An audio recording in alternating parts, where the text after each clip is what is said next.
जय हिंद साथियों। आप आज की इस वीडियो में यूपी ट्रिपल एससी पेट एग्जाम के लिए हम कंप्लीट जीके और यूपी जीके को देखेंगे। लगभग 200 सवालों के माध्यम से पूरी जीके और जीके जीएस और यूपी जीके साथियों कंप्लीट करने की पूरी कोशिश करेंगे। ये सभी किताबों का निचोड़ साथियों आपके सामने आज की इस वीडियो में पेश किया जाएगा। मैं कहूंगा अगर आप इन 200 के 200 सवालों को तैयार कर लेते हैं तो यहां पर से आपके लगभग 12 से 15 क्वेश्चंस डिक्टो आपको देखने को मिलेंगे। तो साथियों लग जाइए इस रण क्षेत्र में। अगर आप यूपी ट्रिपल एससी पेट एग्जाम को क्रैक करना चाहते हैं तो इन सारे सवालों के जवाब आप लोग तैयार कर लीजिए। चलिए, तो पहला सवाल है, कह रहे कि उत्तर प्रदेश को पूर्व में किस नाम से जाना जाता था। पहले इसको उत्तर प्रदेश को यूनाइटेड प्रोविंस कहा जाता था। हिंदी की अगर बात करें तो संयुक्त प्रांत कहा जाता था। अच्छा, जब इसका एक तरीके से अगर बात करें 24 जनवरी 1950 की, 24 जनवरी 1950 को इसका नाम उत्तर प्रदेश हो गया। इस प्रदेश का नाम क्या हो गया? उत्तर प्रदेश हो गया। इसलिए 24 जनवरी को साथियों उत्तर प्रदेश दिवस भी मनाया जाता है ना। उसके बाद देखिए अगला सवाल कह रहे कि भारत का राष्ट्रीय गीत कौन सा है। भारत के राष्ट्रीय गीत की अगर हम साथियों बात करते हैं तो वंदे मातरम है। मैं कहूंगा बिल्कुल। राष्ट्रगान की अगर बात करें तो जनगण मन ये राष्ट्रगान है। उसके बाद देखिए कह रहे कि भारत का राष्ट्रीय गीत वंदे मातरम सबसे पहले कब और कहां पर गाया गया, मुझे बताइए। तो कलकत्ता में गाया गया, लेकिन कब गाया गया? 1896 में गाया गया। इसलिए इस सवाल का जवाब आपका जो जाएगा वो ऑप्शन नंबर सी होगा। उसके बाद देखिए भारतीय राष्ट्रीय प्रतीक में कितने शेर दिखाई देते हैं।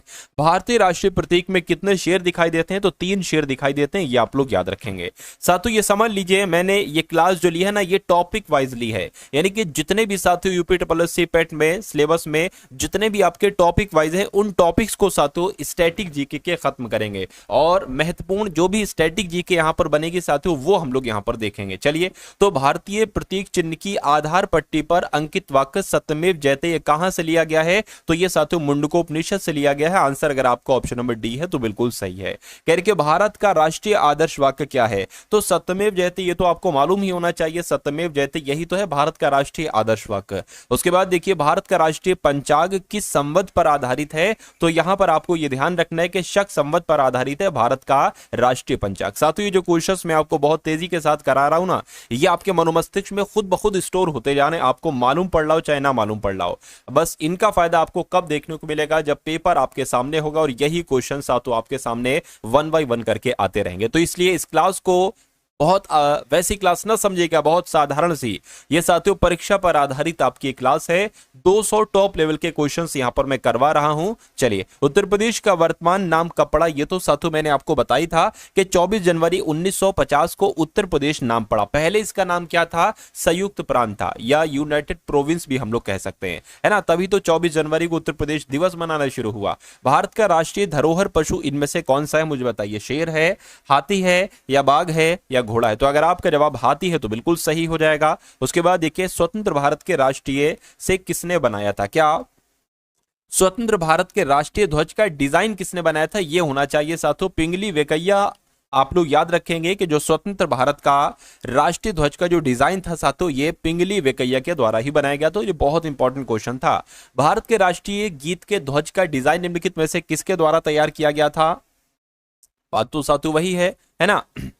अच्छा, भारत के राष्ट्रीय गीत के ध्वज, क्या साथियों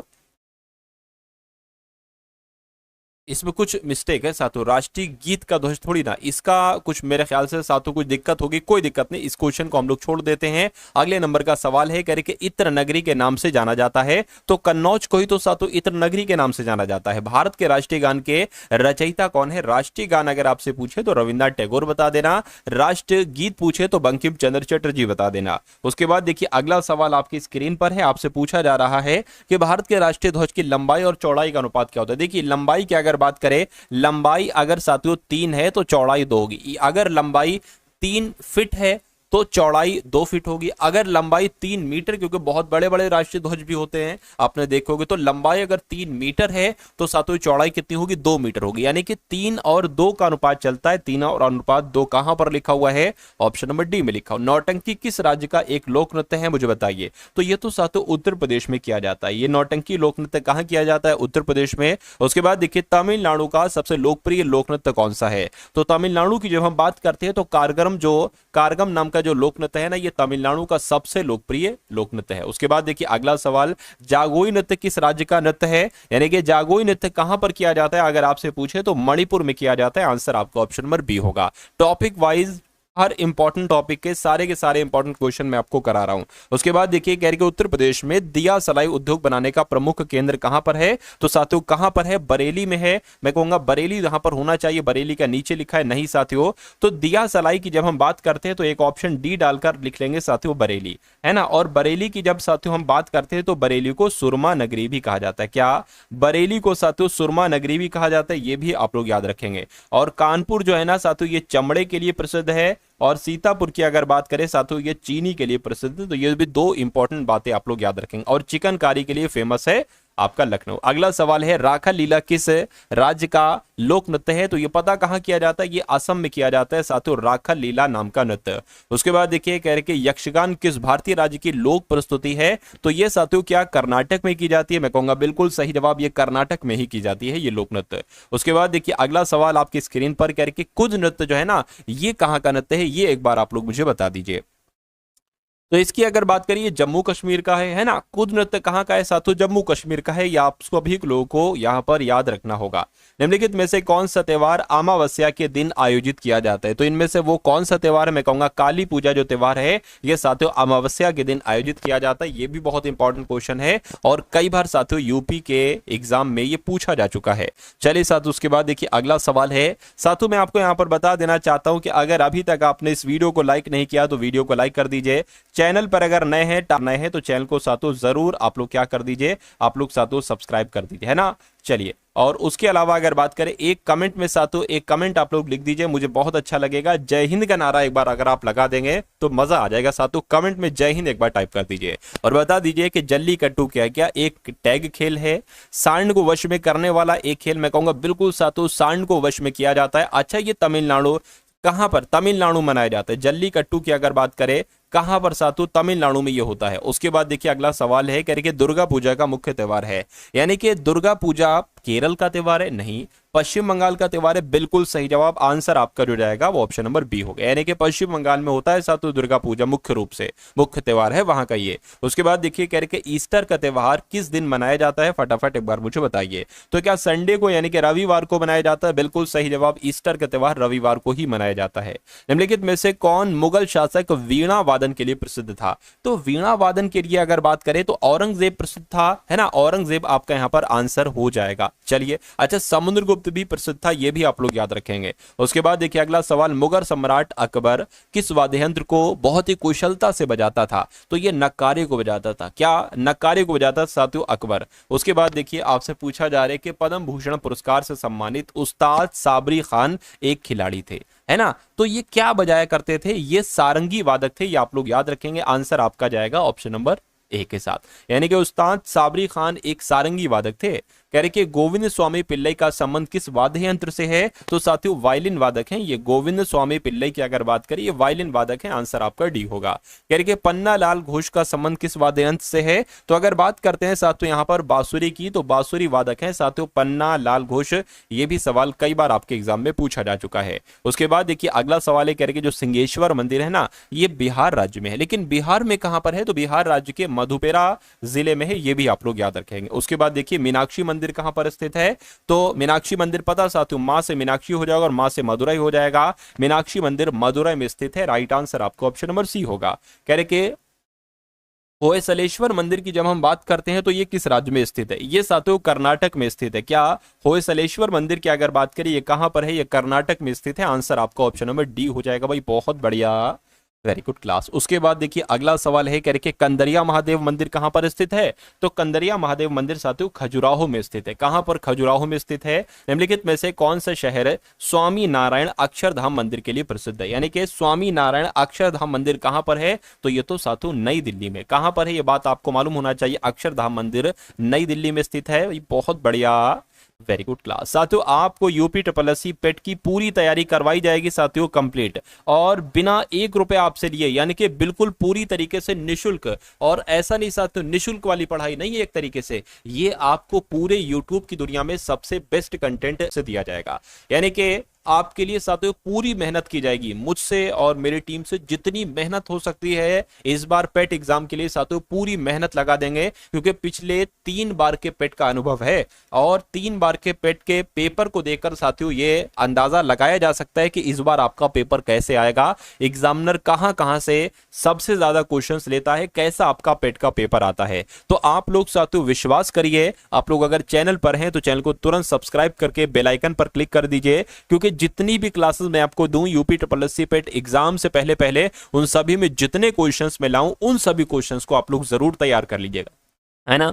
चलिए, तो अभी साथियों कुछ दिन नहीं हुए दूसरी तीसरी आपकी क्लास है, और तो आप लोग बिल्कुल बेसिक से मैं आपको पढ़ा रहा हूं, बिल्कुल शून्य से शिखर तक मैं आपको पहुंचा दूंगा। बस आपको ये सारे क्वेश्चंस देखते जाना है जितनी भी मैं आपको क्लासेस दूं, क्योंकि हर एक क्लासेस में एक अच्छा पैटर्न होता है क्वेश्चंस का, एक सीरीज होती है कि हाँ भाई ये चीज तैयार कर ली गई, ठीक है, अब अगली क्लास में ये तैयार आपको करवाया जाएगा। तो 1 बाय 1 करके आपको क्लासेस दी जा रही हैं। अगर आप वाकई में एक अच्छा स्कोर कार्ड लेना चाहते हैं यूपी SSC पेट का, तो आज ही साथियों आज ही से साथियों ज्वाइन कर लीजिए इस चैनल को। डेली क्लासेस चलनी है, डेली क्लासेस लिया करिए आप लोग। चलिए, तो अब बात करते इस सवाल की, कह रहे कि बांधवगढ़ जो बाघ रिजर्व है ये किस राज्य में स्थित है। तो ये तो साथियों मध्य प्रदेश में स्थित है। कहां पर? मध्य प्रदेश में स्थित है बांधवगढ़ बाघ रिजर्व। पिन घाटी राष्ट्रीय उद्यान कहां पर स्थित है? तो ये साथियों हिमाचल प्रदेश में स्थित है, पिन घाटी राष्ट्रीय उद्यान। उसके बाद देखिए कह रहे कि हिम तेंदुओं का घर हेमिस राष्ट्रीय उद्यान ये कहां पर है, मुझे बताइए। तो ये साथियों पता कहां पर है? ये लद्दाख में स्थित है। ये हिम तेंदुओं का घर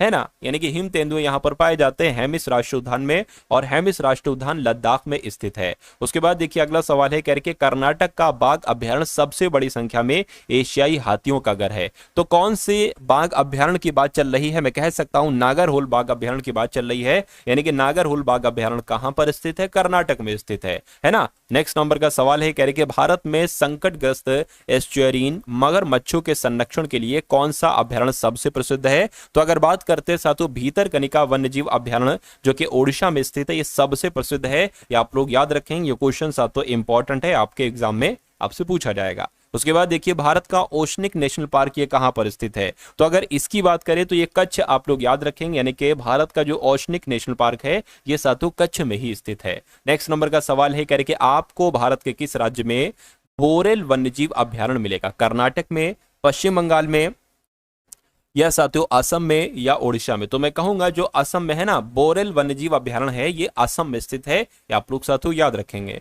उसके बाद देखिए कि निम्नलिखित में से किस राज्य में रोवा वन्यजीव अभ्यारण्य है? मैंने आपको बताया था ना कि टॉपिक वाइज हम लोग क्लास देखेंगे, एक एक टॉपिक के जो भी इंपॉर्टेंट क्वेश्चंस बन रहे हैं उन सभी क्वेश्चंस को साथियों इस वीडियो में लेकर आया हूं।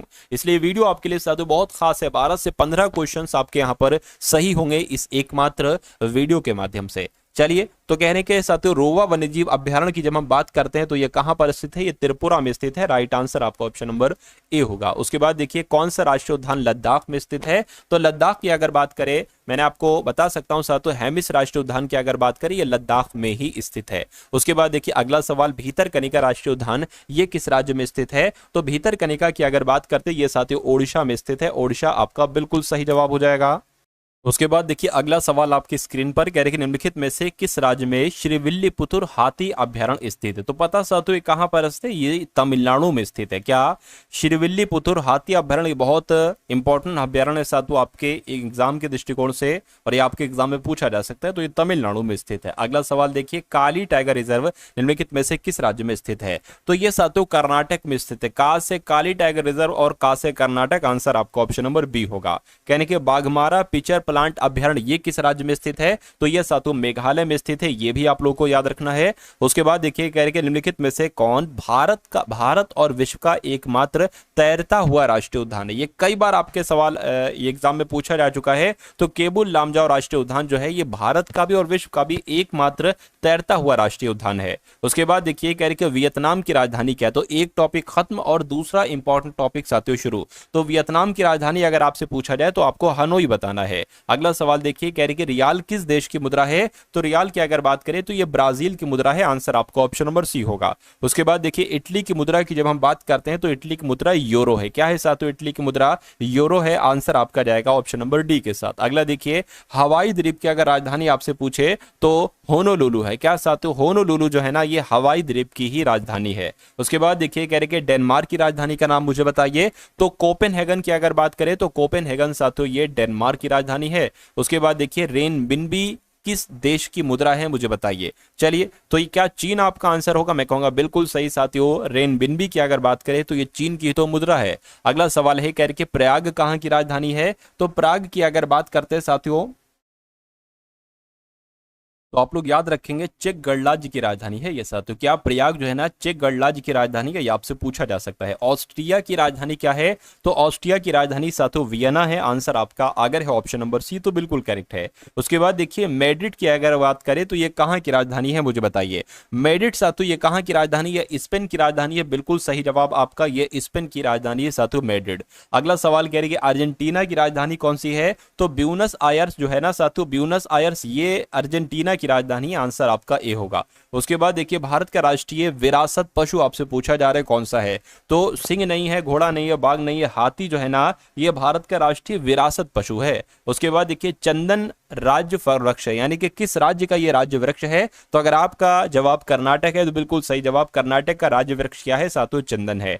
उसके बाद देखिए निम्नलिखित में से कौन सा फूल मणिपुर राज्य का फूल है? तो मणिपुर राज्य का फूल की अगर बात करें तो शिरुई लिली है, शिरुई लिली आपके सवाल का बिल्कुल सही जवाब है। अगला देखिए सारस कहां का राज्य पक्षी है? तो सारस की अगर बात करें तो ये साथियों उत्तर प्रदेश का राज्य पक्षी है, ये भी इंपॉर्टेंट क्वेश्चन है, आप लोग याद रखेंगे। उसके बाद देखिए कह रहे कि निम्नलिखित में से राजस्थान का राज्य पक्षी कौन सा है मुझे बताइए। तो जो सोना चिड़िया है, ग्रेट इंडियन बस्टर्ड भी इसको कहा जाता है, ये राजस्थान का राज्य पक्षी है, आप लोग याद रखेंगे। अगला सवाल देखिए केंद्रीय खाद्य प्रौद्योगिकी अनुसंधान संस्थान ये कहां पर स्थित है मुझे बताइए। ये मैसूर में स्थित है साथियों। कहां पर? केंद्रीय खाद्य प्रौद्योगिकी अनुसंधान संस्थान ये मैसूर में स्थित है।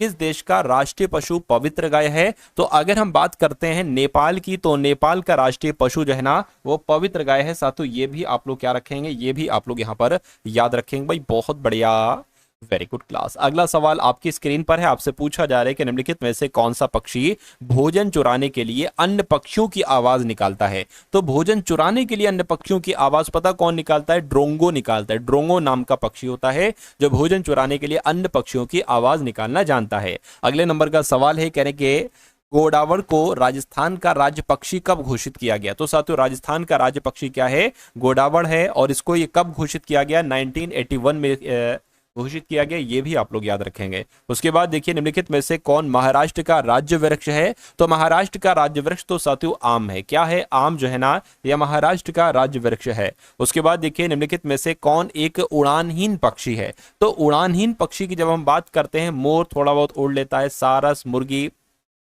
ये अगर बात करते कीवी, कीवी जो है ना साथियों ये उड़ानहीन पक्षी है, आंसर आपका डी होगा। भारत का राष्ट्रीय वृक्ष की अगर बात करें तो भारत का राष्ट्रीय वृक्ष तो साथियों बरगद है। क्या है साथियों? बरगद है। उसके बाद देखिए कह रहे भारतीय विज्ञान संस्थान ये कहां पर स्थित है? चेन्नई में, बेंगलुरु में, कोलकाता में, मुंबई में, मैं कहूंगा बेंगलुरु में स्थित है भारतीय विज्ञान संस्थान।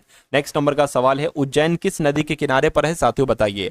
नर्मदा, तवा या शिप्रा? मैं कहूंगा शिप्रा नदी के किनारे है ना। कौन सा शहर स्थित है? तो उज्जैन स्थित है, ये इंपॉर्टेंट क्वेश्चन है, आपको याद रखना है। निम्नलिखित में से कौन सा नगर किसी नदी के तट पर नहीं बसा है? एक बार फटाफट आप लोग कमेंट करके मुझे यहां पर बता दीजिए। तो सूरत की अगर बात करें, सूरत की अगर बात करें, ये सातों तापी नदी के किनारे है ना, ताप्ती नदी भी कहते हैं, तापी नदी कहते हैं, तो ये सूरत ताप्ती नदी के किनारे हो गया। मैसूर की अगर बात करें ये सातों कावेरी नदी के किनारे पर है ना। और भोपाल की अगर बात करें तो भोपाल तो सातों झीलों के लिए जाना जाता है, ये किसी नदी के किनारे पर स्थित नहीं है। और कटक की जब हम सातों बात करते हैं तो कटक आपका महानदी के किनारे पर स्थित है। तो ये आप लोग याद रखेंगे, भोपाल आपका राइट आंसर हो जाएगा क्योंकि ये किसी नदी के तट पर स्थित नहीं है। अगला सवाल आपकी स्क्रीन पर है, कह रहे कि महानदी के तट पर कौन सा शहर स्थित है? तो ये बात तो अभी मैंने आपको बताई है, महानदी के तट पर स्थित कटक है। तो इस सवाल का जवाब जो होगा वो कटक लगा देंगे, है ना। राइट आंसर जिनका ऑप्शन नंबर सी के साथ है, तो मैं कहूंगा आंसर आपका बिल्कुल करेक्ट है। उसके बाद देखिए अगला सवाल, नासिक किस नदी के किनारे पर स्थित है? ये भी आप लोग साथियों मुझे बता दीजिए। तो नासिक की अगर बात करें गोदावरी नदी के किनारे पर स्थित है। अगला देखिए गंगा नदी के तट पर कौन से शहर स्थित है, तो गंगा नदी के तट पर साथियों कानपुर शहर स्थित है, राइट आंसर आपका बी होगा। अलकनंदा नदी के तट पर कौन सा शहर स्थित है, तो बद्रीनाथ आपका जवाब हो जाएगा, क्योंकि बद्रीनाथ अलकनंदा नदी के तट पर ही स्थित है। उसके बाद देखिए निम्नलिखित में से कौन सा नगर गंगा नदी के तट पर स्थित नहीं है, तो गंगा नदी के तट पर स्थित कौन कौन सा शहर है ये आपको कुल मिला के फटाफट बताना है। चलिए, तो कानपुर की अगर बात करें, कानपुर तो साथियों गंगा नदी के किनारे पर स्थित है। पटना भी गंगा नदी के किनारे पर स्थित है, वाराणसी भी है, लेकिन लखनऊ की अगर हम बात करते हैं तो ये साथियों गोमती नदी के किनारे पर स्थित है, ये गंगा नदी के किनारे पर स्थित नहीं है। तो इस सवाल का जवाब आपको ऑप्शन नंबर डी होगा। उसके बाद देखिए कह रहे अयोध्या की अगर हम बात करें तो अयोध्या किस नदी के तट पर स्थित है, तो ये सरयू नदी के तट पर स्थित है, आंसर आपका जाएगा सी के साथ। उसके बाद देखिए ब्रह्मपुत्र नदी के तट पर कौन सा शहर स्थित है, तो डिब्रूगढ़ शहर स्थित है। डिब्रूगढ़ आपके सवाल का बिल्कुल सही जवाब हो जाएगा। अगला देखिए बनारस किस नदी के तट पर स्थित है, तो बनारस किस नदी के तट पर स्थित है आपसे पूछा जा रहा है साथियों, गंगा नदी के तट पर स्थित है, आंसर आपका ए होगा। अगला देखिए दिल्ली नदी के तट पर, यानी कि दिल्ली कौन सी नदी के तट पर स्थित है, तो ये यमुना नदी के तट पर स्थित है, आंसर आपका ऑप्शन नंबर ए जाएगा। अगला देखिए अहमदाबाद किस नदी के तट पर स्थित है, तो अहमदाबाद साबरमती नदी के तट पर स्थित है। उसके बाद देखिए कह रहे कि मूसी नदी के किनारे पर कौन सा शहर है, तो साथियों हैदराबाद शहर जो है ना ये मूसी नदी के किनारे पर स्थित है। साथियों यहां से बाहर आपका सवाल नहीं जा सकता, क्योंकि हर एक टॉपिक के इंपॉर्टेंट टॉपिक्स को मैं क्वेश्चन के रूप में साथियों करवा रहा हूं। उसके बाद देखिए जमशेदपुर ये शहर किस नदी के किनारे पर स्थित है, तो ये स्वर्ण रेखा नदी के किनारे पर स्थित है जमशेदपुर शहर। कह रहे कि किसको गोल्डन सिटी के नाम से भी जाना जाता है, तो जैसलमेर की अगर बात करते हैं साथियों, जैसलमेर को गोल्डन सिटी के रूप में जाना जाता है। अगला सवाल कह रहे कि भारत के किस शहर को पूर्व का एथेंस के रूप में जाना जाता है, तो नया टॉपिक नए क्वेश्चन आ चुके हैं। तो मदुरै शहर की अगर बात करें, मदुरै शहर को पूर्व का एथेंस कहा जाता है। ये इंपॉर्टेंट क्वेश्चन है साथियों, आप लोग याद रखेंगे। नेक्स्ट नंबर का सवाल है, कह रहे कि गांधी सोलर पार्क ये कहां पर स्थित है, तो गांधी सोलर पार्क कहां पर स्थित है मुझे बताइए। तो याद रखें गांधी सोलर पार्क न्यूयॉर्क में स्थित है। न्यूयॉर्क आपके इस क्वेश्चन का बिल्कुल सही और सटीक जवाब हो जाएगा। अगला देखिए निम्नलिखित में से पॉपुलर चैंबर किसे कहा जाता है, तो पॉपुलर चैंबर की जब हम बात करते हैं तो लोकसभा को साथियों पॉपुलर चैंबर कहा जाता है। नेक्स्ट नंबर का सवाल है, भारत के निम्नलिखित में से किस शहर का उपनाम सिटी ऑफ जॉय है, तो इनमें से किसको सिटी ऑफ जॉय कहा जाता है, क्या कोलकाता को सिटी ऑफ जॉय कहा जाता है, बिल्कुल सही जवाब, सिटी ऑफ जॉय कोलकाता को ही कहा जाता है। भारत का कौन सा शहर सिटी ऑफ पैलेस के नाम से जाना जाता है, तो अभी आपने देखा सिटी ऑफ जॉय तो कोलकाता को, सिटी ऑफ पैलेस तो साथियों मैसूर शहर को, किसको, मैसूर शहर को, आंसर आपका ऑप्शन नंबर सी होगा। उसके बाद देखिए भारत के स्कॉटलैंड के रूप में साथियों किसको जाना जाता है मुझे बताइए। साथियों अगर आपने अभी तक इस वीडियो को लाइक नहीं किया है तो एक बार लाइक करके मेरा मोटिवेशन थोड़ा सा बढ़ा दीजिए। मैं आपके लिए और मेहनत करूंगा, मैं अपनी टीम से साथियों और मेहनत करवाऊंगा, इसलिए एक लाइक का बटन तो साथियों बनता ही बनता है। और कमेंट सेक्शन में साथियों एक जय हिंद का कमेंट आप लोग कर देंगे तो मुझे बहुत अच्छा लगेगा। उसके अलावा अगर चैनल पर आप लोग नए हैं तो चैनल को भी तुरंत आप लोग सब्सक्राइब कर दीजिए, क्योंकि यूपी SSC पेट एग्जाम की आपकी कंप्लीट तैयारी करवाई जाएगी।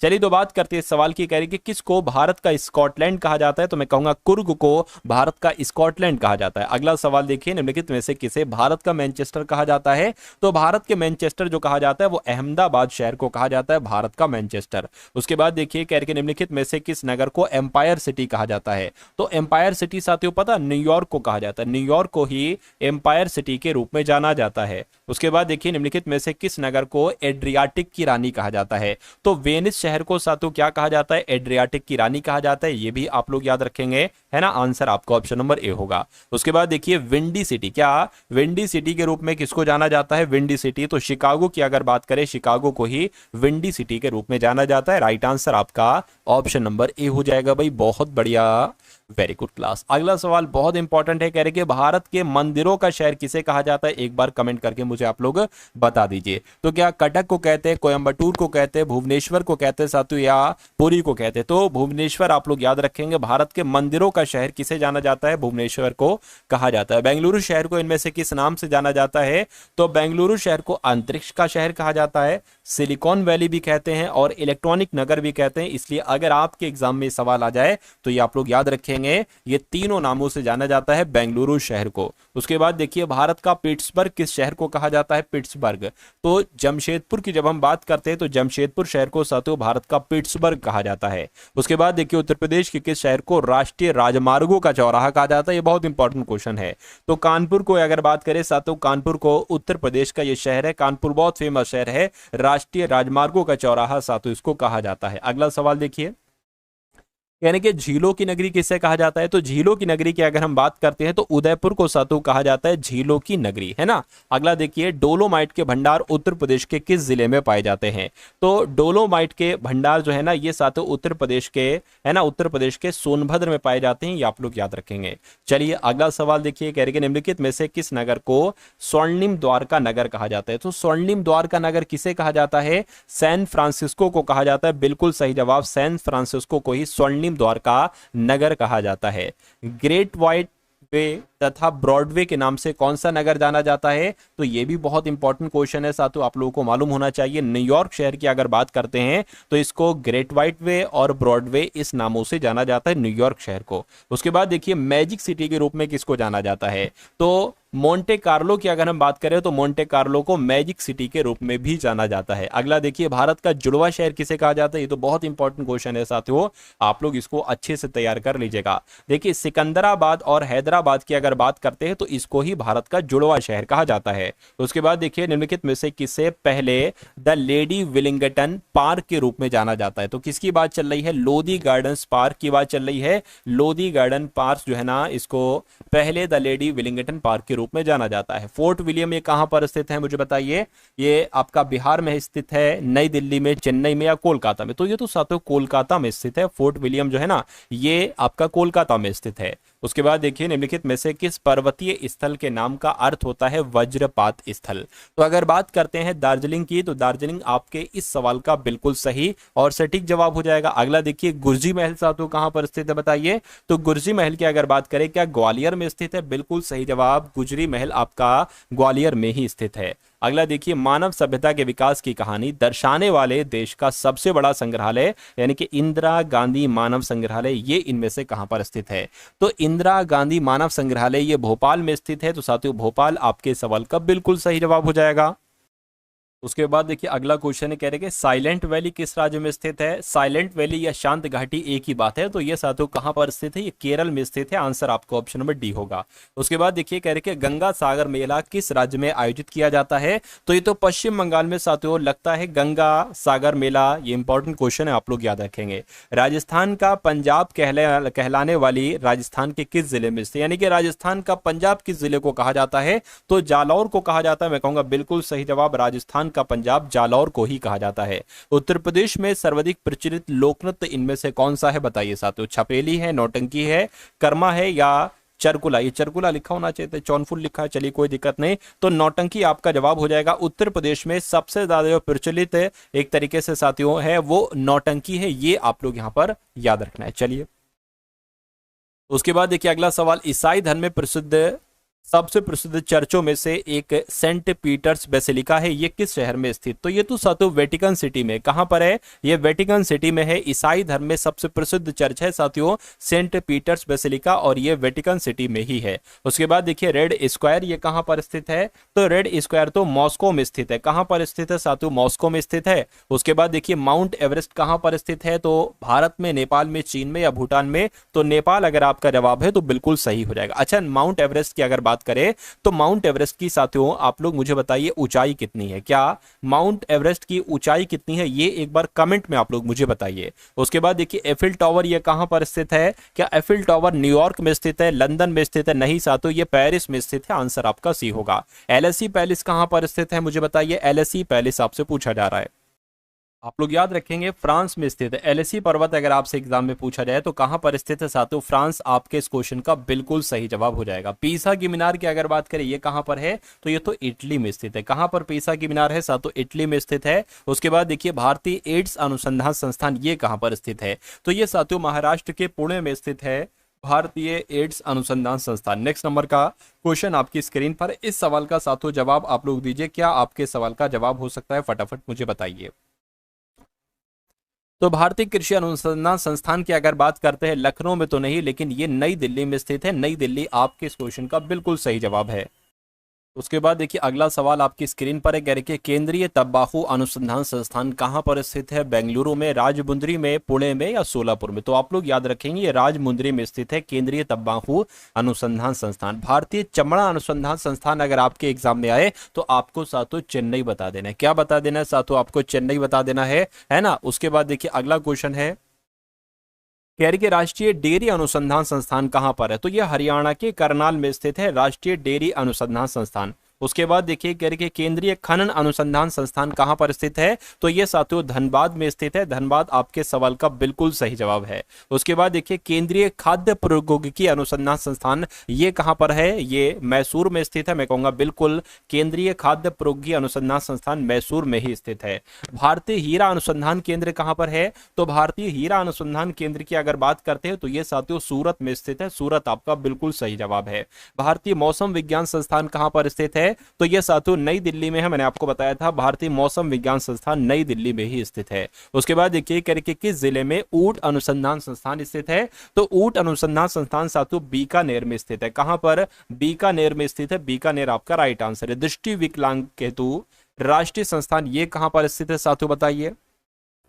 तो अहमदाबाद, कानपुर, देहरादून, में कहूंगा देहरादून में साथियों स्थित है दृष्टि विकलांग हेतु राष्ट्रीय संस्थान। उसके बाद देखिए centre for DNA finger printing and diagnostic ये कहां पर स्थित है बताइए? तो ये तो साथियों हैदराबाद में। कहां पर है? ये हैदराबाद में। आंसर आपका डी होगा। राष्ट्रीय मस्तिष्क अनुसंधान केंद्र कहां पर स्थित है? गुड़गांव में स्थित है। बिल्कुल सही जवाब। राष्ट्रीय मस्तिष्क अनुसंधान संस्थान गुड़गांव में ही स्थित है। उसके बाद देखिए कोलंबो किस देश की कार्यकारी और न्यायिक राजधानी है?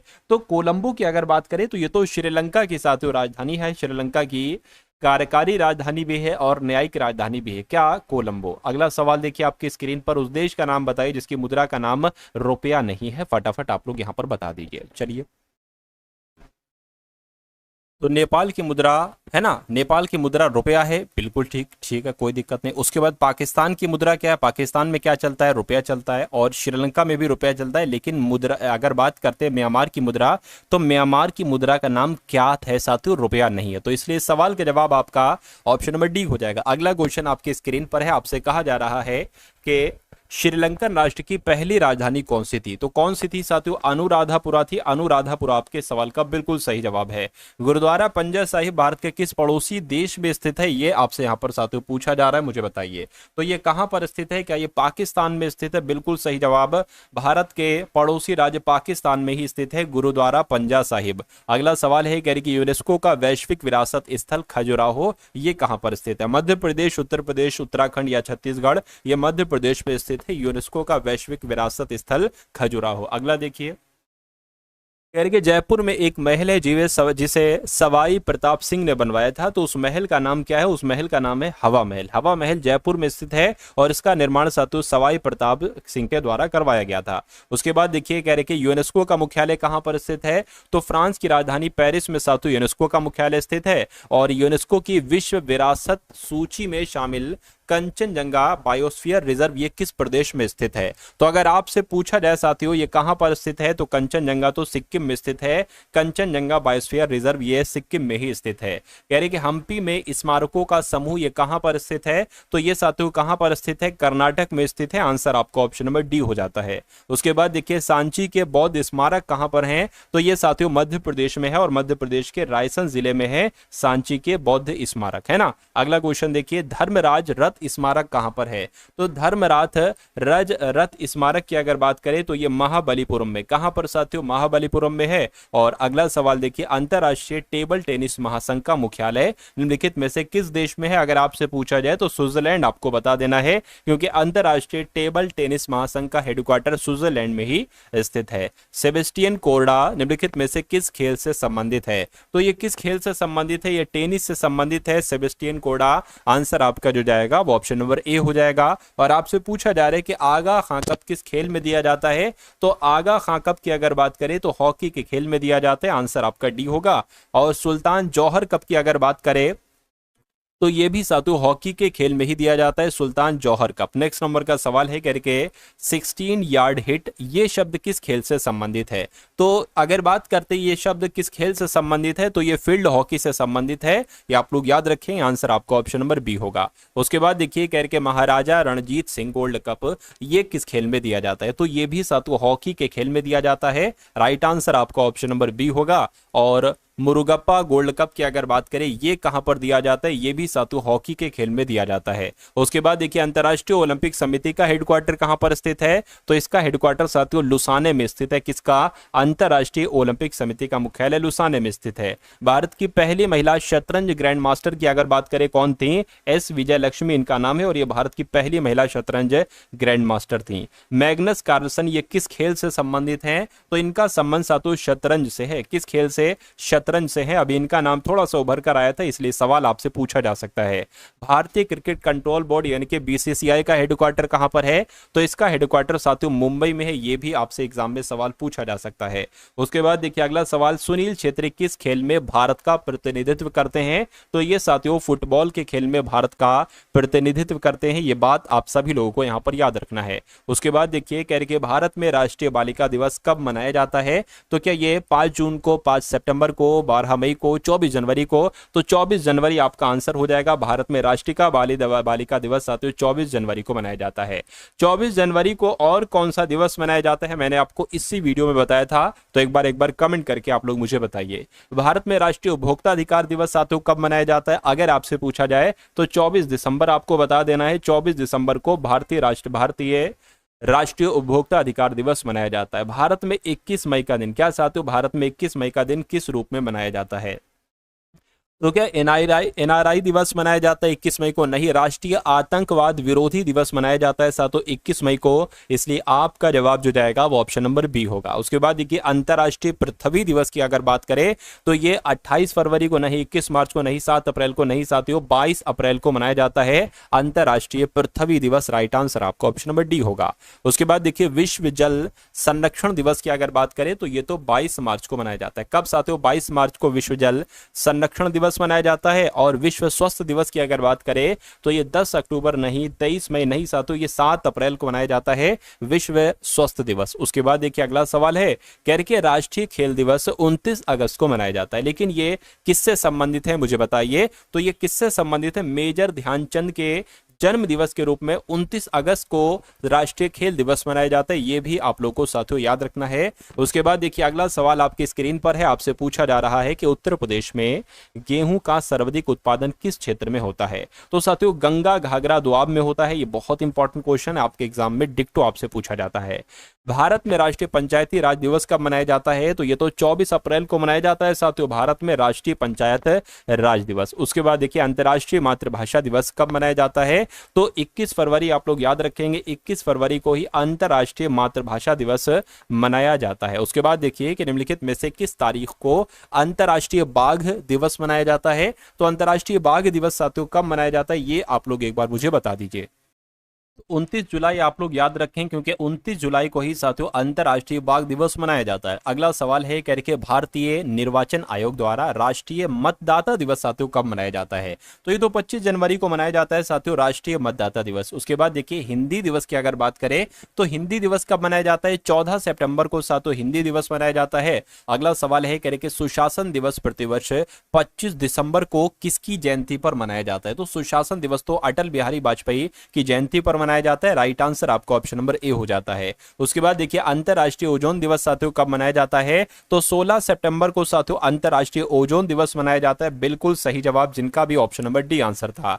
बिहार को बंगाल प्रेसिडेंसी से पृथक किए जाने के उपलक्ष्य में बिहार दिवस साथियों कब मनाया जाता है, एक बार मुझे बताइए। तो अगर आपका जवाब 22 मार्च है तो मैं कहूंगा बिहार दिवस 22 मार्च को ही मनाया जाता है। आपका जवाब बिल्कुल सही हो जाएगा।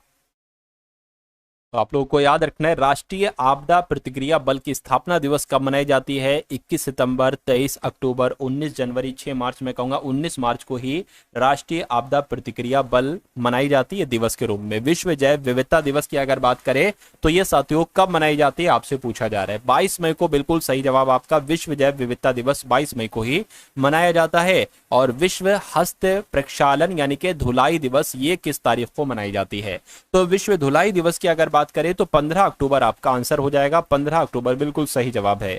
23 मार्च को किसके शहीद होने की याद में शहीद दिवस मनाया जाता है? तो साथियों 23 मार्च की जब हम बात करते हैं भगत सिंह, राजगुरु और सुखदेव की अगर बात करें, इनके शहीद होने की याद में ही साथियों 23 मार्च को शहीद दिवस मनाया जाता है। आंसर आपको ऑप्शन नंबर सी होगा। राष्ट्रीय हथकरघा दिवस की अगर बात करें तो ये कब मनाया जाता है? ये 7 अगस्त को मनाया जाता है राष्ट्रीय हथकरघा दिवस। आंसर आपका जाएगा ऑप्शन नंबर सी के साथ। भाई बहुत बढ़िया, वेरी गुड क्लास। साथियों कंप्लीटली तैयारी करवाई जाएगी, एक एक टॉपिक को चुन चुन के क्वेश्चंस को करवाया जाएगा। बस क्वेश्चंस के माध्यम से आपकी तैयारी करवाई जाएगी, क्योंकि आपके एग्जाम में साथियों 100 क्वेश्चंस आना है, जिसमें लगभग 50 क्वेश्चंस होंगे GK GS static GK plus current affair के। उसके बाद इसके अलावा रीजनिंग के कुछ क्वेश्चंस होंगे, मैथ के क्वेश्चंस होंगे, और मैथ बहुत अच्छे नंबर की आएगी, है ना। 20 क्वेश्चंस तो डीआई के आएंगे और 5 क्वेश्चन साथियों मैथ के आएंगे, रीजनिंग के 5 क्वेश्चन आएंगे। उसके अलावा हिंदी के गद्यांश भी आएगा, हिंदी के क्वेश्चन भी आएंगे, इंग्लिश के 5 इंपॉर्टेंट क्वेश्चंस आएंगे। तो सारी चीजें आपको करवाई जाएगी। मैं सोच रहा हूं एक आपके लिए क्लास बना दूं साथियों मैथ प्लस रीजनिंग की। क्या? मैथ प्लस रीजनिंग की एक क्लास बनाओ साथियों डीआई पर आधारित, है ना। डीआई पर आधारित इसके क्वेश्चंस होंगे और रीजनिंग के इंपॉर्टेंट क्वेश्चन होंगे। तो वो क्लास साथियों एक आध दिन में मैं तैयार कर दूंगा। इसलिए चैनल पर अगर आप लोग नए हैं तो चैनल को साथियों सब्सक्राइब करके बेल आइकन पर क्लिक कर लीजिए, क्योंकि अगर आप इस चैनल को सब्सक्राइब नहीं करेंगे तो ये शायद हो सकता हो चैनल आपको दोबारा ना मिले, है ना। चलिए, और फिर वो वीडियो आपके लिए साथियों फिर मिस हो सकती है। चलिए तो अब बात करते हैं सवाल की। आपसे कहा जा रहा है कि अंतर्राष्ट्रीय योग दिवस कब मनाया जाता है? ये तो साथियों 21 जून को मनाया जाता है अंतर्राष्ट्रीय योग दिवस, जिनका भी आंसर ऑप्शन नंबर डी था, तो बिल्कुल सही था। उसके बाद देखिए कह रहे कि भारत में प्रत्येक वर्ष संविधान दिवस कब मनाया जाता है? तो संविधान दिवस की अगर बात करें 26 नवंबर को क्या मनाया जाता है? बिल्कुल सही, 26 नवंबर को संविधान दिवस मनाया जाता है।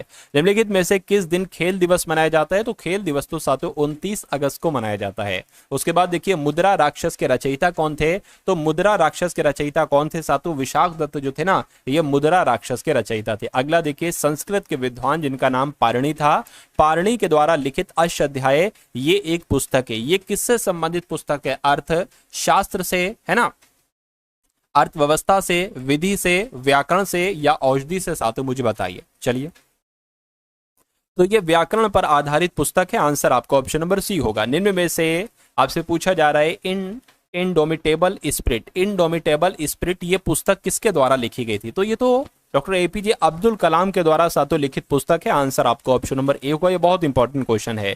भारत निम्न में से किस देश में चाबहार बंदरगाह बना रहा है? तो भारत साथियों ईरान में चाबहार बंदरगाह बना रहा है। आंसर आपका सी होगा।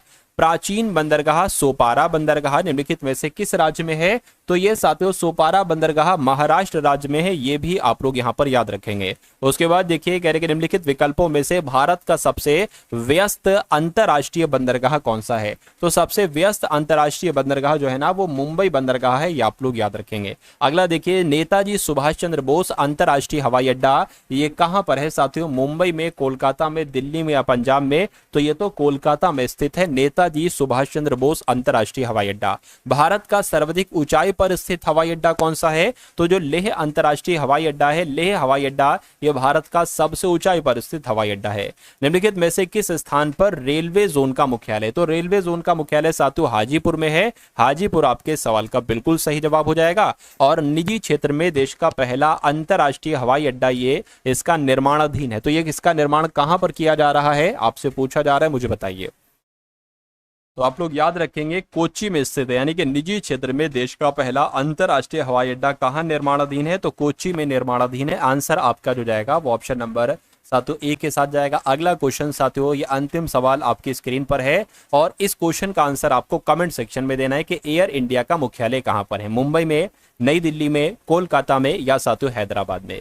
तो ये लगभग साथियों 200 एकदम टॉप लेवल के क्वेश्चंस आप लोगों ने देखे। अगर आप इस वीडियो को आपने पसंद किया है तो इस वीडियो को लाइक कर दीजिएगा। चैनल पर नए हैं तो चैनल को साथियों तुरंत आप लोग क्या कर दीजिएगा, सब्सक्राइब कर दीजिएगा।